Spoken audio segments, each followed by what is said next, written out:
Good morning बच्चों। बच्चों, आज हमारी यह सेकंड लेक्चर है जिसमें हम खाने खिलाने के राष्ट्रीय शोक एक व्यंग्यात्मक लेख है जिसके आगे की कड़ी को डिस्कस करने से पहले या समझाने से पहले मैं कुछ पहले की क्लास के बारे में हाईलाइट करना चाहूँगा, जिसमें हमने पहले की कक्षा में देखा कि लेखक गोपाल चतुर्वेदी जी के बारे में हमने पढ़ा कि उनका जन्म कब और कहाँ हुआ था तथा उनके व्यंग्यात्मक जो काव्य संग्रह हैं उनके नाम हमने जाना तथा इस व्यंग्यात्मक लेख के जो फर्स्ट पैराग्राफ है उसमें हम लोगों ने देखा कि जो खाने खिलाने का रस्म होता है वह जन्म, शादी, सालगिरह, तीज त्यौहार और मृत्यु के उपलक्ष्य में भी हम लोगों को दावत या निमंत्रण वगैरह करते हैं, उनको बुलाते हैं, उनका सेवा सत्कार करते हैं, उनको खिलाते हैं, है ना। तो एक दिन क्या हुआ कि लल्लू का जन्मदिन होता है। लल्लू का जन्मदिन आने वाला होता है तो लोगों को बस एक बहाना चाहिए होता है कि वह किस प्रकार अपने पूरे परिवार के साथ वे किसी निमंत्रण पर जाएं, मस्ती करें, खाना खाएं, है ना। तो वैसे ही करते करते लल्लू के जो पिताजी हैं या माताजी हैं वे आस पड़ोस के घरों पर जो दावत या इनविटेशन या जो खाने का रस्म होता है वे खाने पीने के बाद अब उनके ही घर पर यह बारी आती है कि उनके लल्लू जो बच्चा है, लड़का है, उनके जन्मदिन के पर जो उनके दोस्त हैं वे उन्हें याद दिलाते हैं कि तुम्हारे बेटे का जन्मदिन आने वाला है, पार्टी कब दोगे, कहाँ दोगे, कैसे दोगे। रिश्तेदार भी आते हैं, आकर उन्हें कहते हैं, लेकिन वे उनसे कन्नी काटने लगते हैं, यानी उनसे नज़र छिपाकर इधर उधर छिपते रहते हैं, भागते रहते हैं। तो आज हम लोग सेकंड पैराग्राफ पढ़ने जा रहे हैं, तो सभी अपने अपने किताब खोल लो और साथ ही एक पेंसिल रख लो। और आज जो हम पढ़ने वाले हैं वे सेकंड पैरा से हम लोग पढ़ेंगे और समझेंगे और उनमें निहित भावों को हम समझकर अपने ज़िंदगी में, अपने जीवन में उतारेंगे। तो बच्चों, सेकंड पैराग्राफ। एक दिन नवजात शिशु की माँ ने भी हमें सताने की कमर कस ली। कह रहे हैं कि जो इस खाने खिलाने की राष्ट्रीय शोक में जिस मध्यवर्गीय परिवार के बारे में बताया जा रहा है उसी में लल्लू के जन्मदिन पर, यानी उनके दोस्त, उनके पड़ोसी, उनके सगे संबंधी वे तो याद दिलाते ही थे जश्न मनाने का, पार्टी करने का। अब जो लल्लू की माँ है या लल्लू के पिता की जो बीवी हैं वह भी अपने बेटे की जन्मदिन के उपलक्ष्य में उन्हें सताने लगते हैं कि क्या क्या, कैसे कैसे प्रबंध किया जाए, किस प्रकार लोगों को पार्टी दिया जाए। तो कह रहे हैं कि एक दिन नवजात शिशु की माँ ने, यानी 1 साल हुआ था उस लल्लू के, तो नवजात शिशु की माँ ने भी हमें सताने लगे पार्टी के लिए। कमर कस लिया, कमर कस ली यानी कमर कस ली, यानी उन्होंने वह निश्चय कर लिया, इरादा बना लिया कि वे क्या करेंगे, पार्टी देना है उनके छोटे से बच्चे के जन्मदिन के उपलक्ष्य पर। हमने उन्हें हर संभव तरीके से टाला। हमने यानी जो लल्लू के पिता हैं या उनकी पत्नी जो जिद कर रही है, उनके पति, वे उनसे हर एक तरीके से बातें कर कर के उन्हें टालना चाहा, लेकिन टाल नहीं पाए। उन्होंने क्या क्या बातें कहकर टाला, देखते हैं कि दुनिया में इतने रुचिकर विषय हैं, यानी इस संसार में इतने रुचिकर विषय, यानी लोगों को भुलाने का, बहलाने का जो तरीका होता है, बातें होते हैं, वह बहुत सारा कह दिया, लेकिन उनकी पत्नी बहल नहीं रही, है ना। क्या मियाँ बीवी बच्चे की पैदाइश की पार्टी के अलावा किसी और पर चर्चा ही नहीं कर सकते?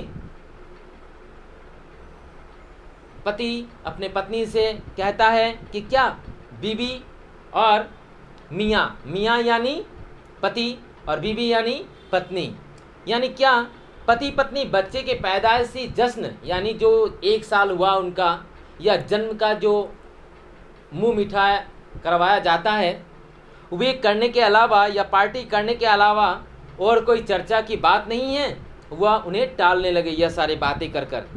हमने नई साड़ी का जिक्र किया, यानी उनके पति ने पत्नी को नई साड़ी दिलाने की जिक्र किया, यानी शर्त रखें, लेकिन वह भी नाकाम रहा। उन्होंने उत्तर दिया, पार्टी में पहनूंगी। उनकी पत्नी कहती है कि ठीक है, साड़ी तो दोगे, वह मैं जिस दिन पार्टी होगा उसी दिन मैं पार्टी में पहनूंगी। पत्नी कहती है। हमने उनकी सांवली सहेली की बात छेड़ी। फिर पति उसे पार्टी की बात बुलाने के लिए उन्होंने उनकी सांवली सहेली, यानी सांवले रंग की उनकी जो दोस्त है, सहेली है, किनके, पति की नहीं, पत्नी की, तो उनकी बात छेड़ी कि अरे उनसे मिलने जाना है, उनसे बातें करने हैं। तो उन्होंने कहा कि हाँ हाँ बिल्कुल, पार्टी में मिलेंगे, पार्टी में, क्योंकि उन्हें भी बुलाएंगे तो पार्टी में मुलाकात हो जाएगी। उन्होंने हमें चुप किया, यानी यह तरह तरह के आश्वासन देते रहे कि हाँ तुम्हारे लिए मैं साड़ी, नई साड़ी दिलवा दूंगा, लेकिन पत्नी बोलती हाँ हाँ ठीक है, वो तो मैं पार्टी में पहनूंगी। अरे तुम्हारे सांवली सहेली के साथ मैं मिलवा दूंगा, यानी उनके घर में ले जाऊंगा। कहा कि नहीं नहीं, हम तो पार्टी में मिलने वाले हैं। तरह तरह की बातें करने लगे, लेकिन वह सारे बातें नाकामयाब रहे, वे नाकाम रह गए। हम कौन इस अजूबे से मिलने को उत्सुक थे। वे मन ही मन सोचने लगे कि अरे यह तो तुम्हें भुलाने की बात में कर रहा था, कौन सी मैं उस सहेली के साथ मिलने के लिए उत्सुक हूँ, मैं तो बस इस पार्टी के झंझट से छुटकारा पाना चाहता हूँ। मतलब उन्होंने मन ही मन सोचा। अभी हम 3rd पैराग्राफ पढ़ेंगे। बात जब जिद तक आई तब हमने प्रिय जीवन संगिनी को अपनी आर्थिक व्यवस्था की याद दिलाई। कह रहे हैं कि जब बात जिद तक आ गई, जिद यानी उनकी पत्नी जिद पकड़ ली कि नहीं, लल्लू के जन्मदिन पर पार्टी होगा, अर्थात होगा, यानी उन्होंने जब जिद पकड़ लिया तो पति ने, यानी हमने, यानी जो उनके नाम है वह हम बाद में आएगा कि उनका नाम क्या है, तो उन्होंने कहा हमने, यानी वे लेखक भी हो सकते हैं। कह रहे कि तब हमने प्रिय जीवन संगिनी, जीवन संगिनी यानी लाइफ, यानी जीवन यानी लाइफ, और संगिनी यानी लाइफ का एक हिस्सा, यानी जब किसी लड़की का लड़के के साथ शादी होता है तो वह लड़की उसके लिए जीवन संगिनी के रूप में आ जाती है। जीवन संगिनी यानी जीवन के अंत तक दोनों एक दूसरे के साथ रहेंगे, संगी, संगी यानी दोस्त बन के रहेंगे, संगी बन के रहेंगे, एक साथ रहेंगे, इसलिए उन्हें कहा जाता है जीवन संगिनी। किसे? अपनी पत्नी के, पत्नी को कहा जाता है जीवन संगिनी। तो जो पति है वे अपने पत्नी को समझाते हुए, जब बातों, तरह तरह की बातों से उन्हें बहलाना फुसलाना चाहते हैं, परंतु पत्नी बहलती नहीं है और ना ही फुसलती है, इसलिए अब वे कोई रास्ता ना देख अपने पत्नी को अपने आर्थिक स्थिति यानी उनके जो इकोनॉमिक कंडीशन है, यानी उनकी आमदनी हो या खर्च हो, वे सारी बातें को उन्होंने जिक्र करना शुरू किया, उन्हें बताना शुरू किया, याद दिलाया कि मेरा आर्थिक स्थिति जो है, मेरा इकोनॉमिकल कंडीशन जो है वह बहुत ही ख़राब है, भला मैं पार्टी कैसे दे सकता हूँ। उन पर कोई असर नहीं हुआ। जब उन्होंने इतनी सारी बातें बताई कि मेरे आर्थिक स्थिति, मेरा इकोनॉमिकल कंडीशन बहुत ही ख़राब होने के कारण मैं पार्टी नहीं दे सकता, तब भी उनकी पत्नी जिद पकड़ी रहती है। वे अपना जिद छोड़ती नहीं है, उन पर कोई असर नहीं होता। वह एकाएक किसी मध्यवर्गीय परिवार की साधारण महिला न होकर देश की दरिया दिल वित्त मंत्री बन गई। कह रहे कि उन पर कोई असर न होने पर उन्होंने एकाएक, यानी पति की बातों पर पत्नी ने एकाएक मध्यवर्गीय परिवार यानी मिडिल क्लास फैमिली के उन्होंने एग्जाम्पल देना शुरू कर दिया कि अरे फलना को देखो, वे भी तो मिडिल क्लास के लोग हैं, अरे अशोक को देखो, रोहन को देखो, राजू को देखो, प्रकाश को देखो, यानी तरह तरह लोगों के, तरह तरह के परिवारों के, यानी जो मध्यवर्गीय परिवार है उनके एग्जाम्पल देकर, उदाहरण देकर उन्होंने कहना शुरू किया, यानी उनकी पत्नी ने, कि वे जब पार्टी कर सकते हैं तो हम क्यों नहीं कर सकते। उनको देखो, उन्होंने कितने धूमधाम से पार्टी किया। यानी यह संसार में क्या है, लोग देखकर दिखावा करते हैं, यानी लोग दूसरे को देखते हैं और उसको अपने जीवन में उतारते हैं, यानी वैसे ही करेंगे, उससे अच्छा करेंगे, है ना।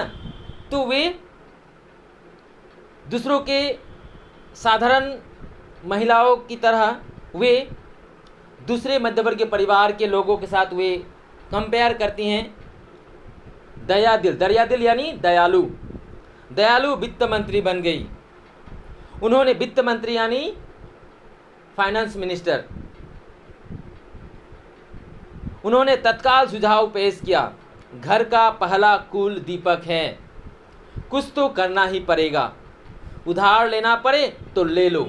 पत्नी कहती है अपने पति से, यानी पति मना करते हैं ना कि नहीं, हमारी आर्थिक स्थिति बहुत ख़राब होने के कारण हम पार्टी नहीं करवा पाएंगे।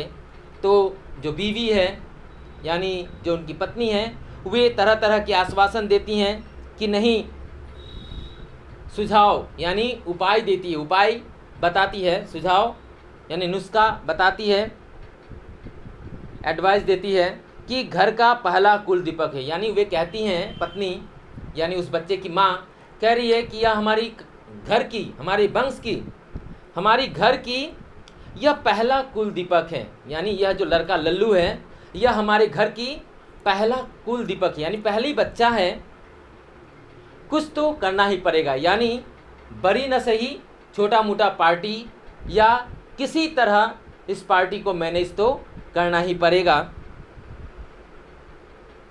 उधार लेना पड़े तो ले लो। पत्नी पति से कहती हैं कि इसमें अगर किसी कहीं से क्रेडिट लेना हो या उधार लेना हो तो वह भी ले लो, परंतु इस पहले कुल दीपक के जन्म उत्सव मनाना ही पड़ेगा। यानी वे लोन के लिए भी तत्पर हो जाती है, लोन के लिए भी राजी हो जाती है पत्नी। बस उन्हें अपने बेटे लल्लू की जन्म उत्सव मनाना है, अर्थात मनाना है, चाहे उसके लिए लोन भी लेना पड़ जाए। हमने मन ही मन सोचा कि जब तक पहले कुल दीपक के जन्मोत्सव का उधार चुकेगा, कहीं दूसरा रोशन हो लिया तो क्या होगा। वे लेखक कहते हैं कि चलो मैं उधार ले भी लिया, यानी लोन ले भी लिया, परंतु लोन चुकाते चुकाते, यानी लोन लेना पड़ेगा तो उसको तो चुकाना भी पड़ेगा, महीने के हिसाब से, सप्ताह के हिसाब से, है ना, या साल में एक उसका तो पैसा जो किस्ती होता है उसे तो जमा करना ही पड़ेगा। तो वे मन ही मन सोचते हैं कि कहीं इस कुल दीपक के जन्मोत्सव मनाते मनाते उधार तो नहीं चुक पाएगा, और अगर दूसरा रोशन हो मिला तो क्या होगा। यानी यह तो पहला बच्चा है, इसमें हमने लोन लेकर इसका पार्टी वार्टी धूमधाम से करवा दिया, और लोन जो है वह धीरे धीरे चुकता करेंगे, जमा करेंगे पैसा। लेकिन शायद यह भी हो सकता है कि इसके लोन चुकाते चुकाते कहीं दूसरा बेटा या बेटी भी पैदा हो जाती है, तब तो यह लोन ऊपर से है ही, अब उसके लिए भी लोन लेना पड़ेगा। यानी अब 1 से 2 लोन हो जाएंगे, तो वह क्या करेंगे, वे सोचने लगते हैं। यानी वे अंदाज़ा लगा रहे हैं, सोच रहे हैं, अभी इमेजिन कर रहे हैं। बच्चे के जन्म की खुशी की कीमत क्या हम जिंदगी भर उधार चुकाएंगे। वे मन ही मन, जो लल्लू के पिता हैं, वे मन ही मन सोचते हैं कि क्या हम बच्चे का जन्म, यानी कोई भी बच्चा जन्म लेता है, यानी जो लल्लू अभी जन्म लिया है उसके जन्मोत्सव के लिए हम लोन ले चुके हैं, उधार ले चुके हैं। अभी दूसरा कोई बच्चा आएगा, तीसरा आएगा, तो क्या हम उसके जन्मोत्सव के लिए भी उधार लेंगे। आखिर कब तक लोन लेते रहेंगे और चुकाते रहेंगे, वे मन ही मन सोचते हैं। इस उधेर बूंद में हमें अपने शहर के मशहूर धन्ना सेठ हीरामल जी का ख्याल आया। कहने कि लल्लू के पिता वे मन ही मन सोचते सोचते विचारते अचानक से उनके शहर, यानी वे जो जिस शहर में रहते हैं उस शहर के एक धन्ना यानी बहुत ही धनवान, है ना, बहुत ही धनवान व्यक्ति जिनका नाम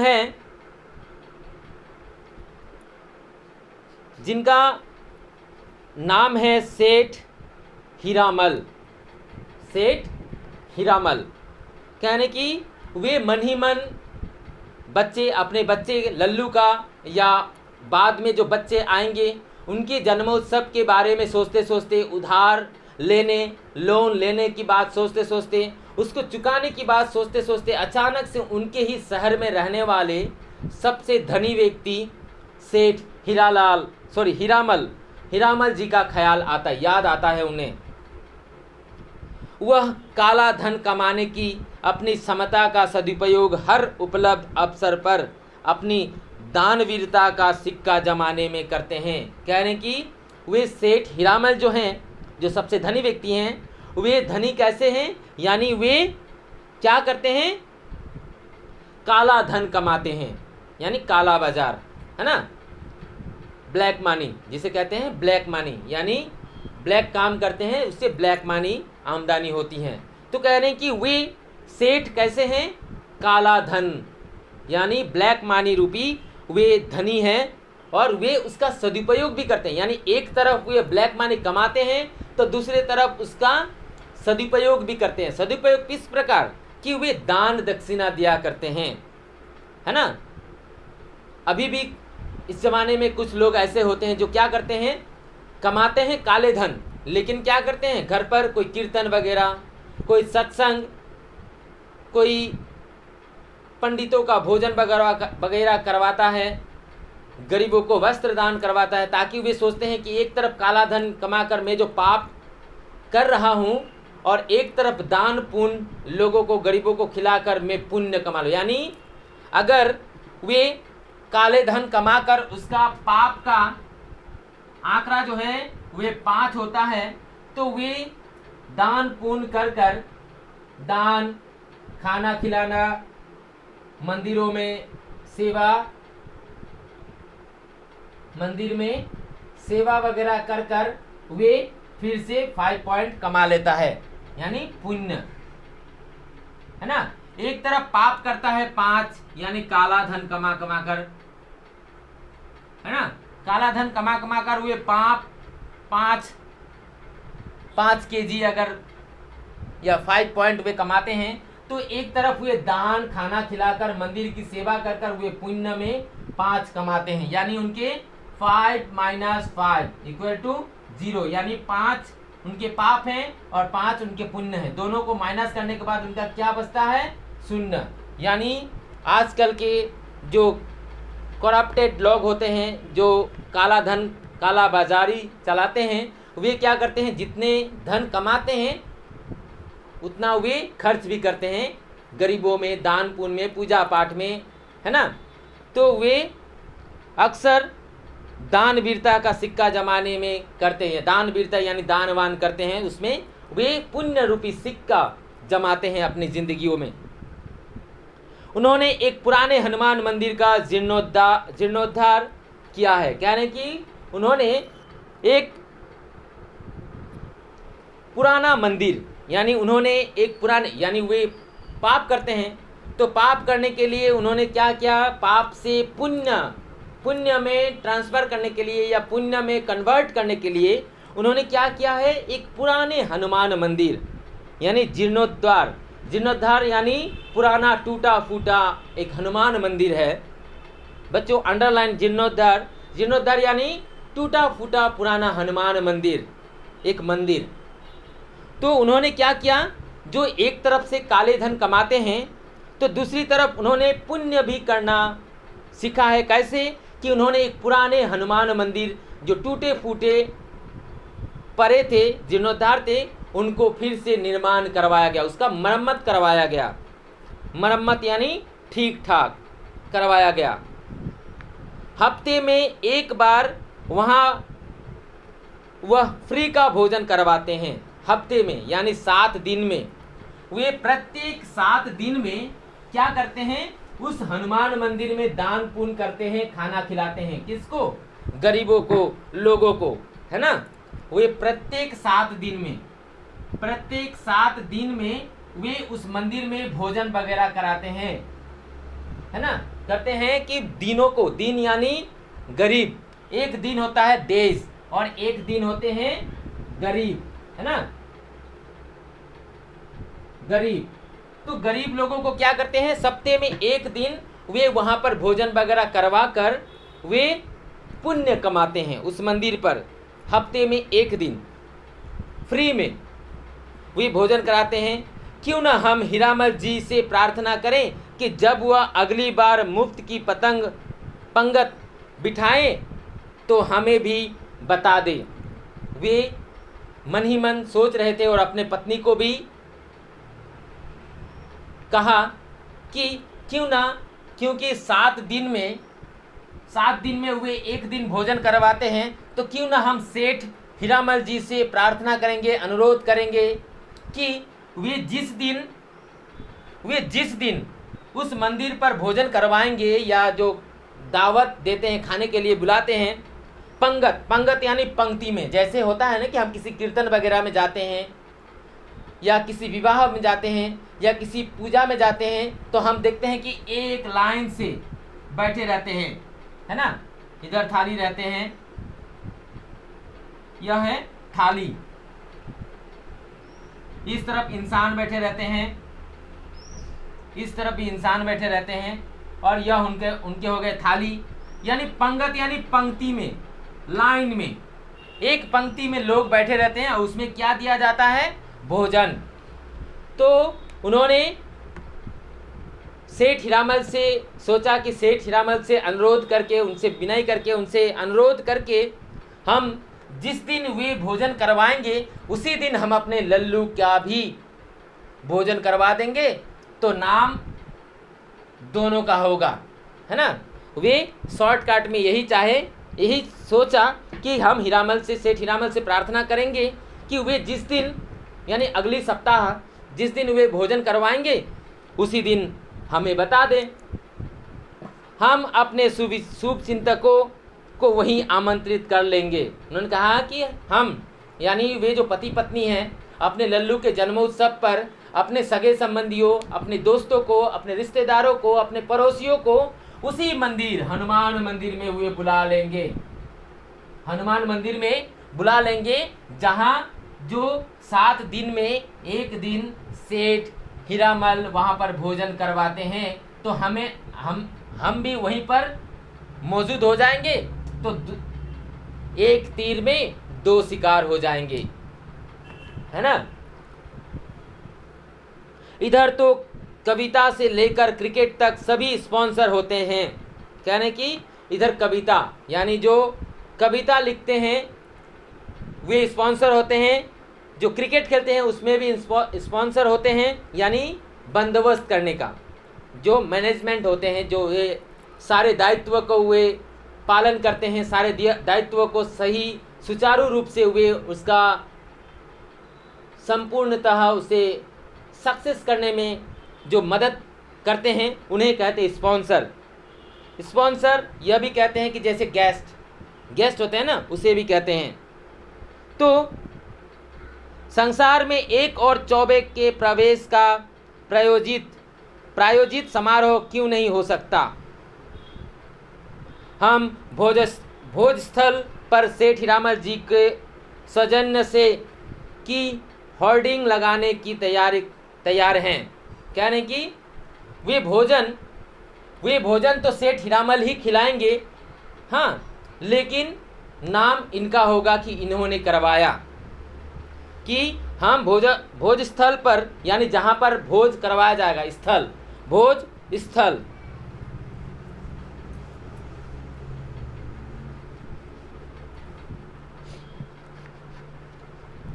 भोज स्थल, यानी यहाँ दो शब्द हैं, यानी भोज युग स्थल, भोज स्थल है ना। भोज यानी खाने या खाना, खाना का स्थल यानी स्थान, यानी जहाँ पर खाना खिलाया जाता है, जिस स्थान पर खाना खिलाया जाता है उसे कहा जाता है भोज स्थल। तो कह रहे हैं कि हम भोज स्थल पर सेठ हीरामल जी के सौजन्य से की होर्डिंग लगाने की तैयार हैं, है ना,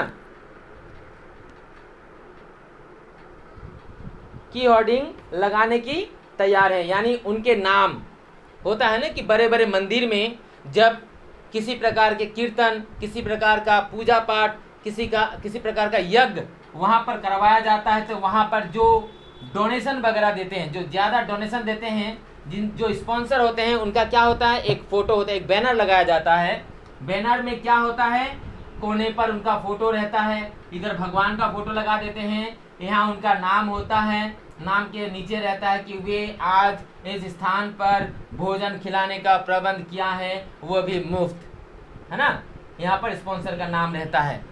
तो वैसे ही कह रहे हैं कि वे वहाँ पर की होर्डिंग लगाने की तैयार हैं, यानी वहाँ पर बैनर वगैरह लगाने के लिए भी तैयार हैं। बस किसी प्रकार से हमारे बच्चे जो हैं लल्लू, उनका क्या हो जाए, पार्टी सही सलामत हो जाए।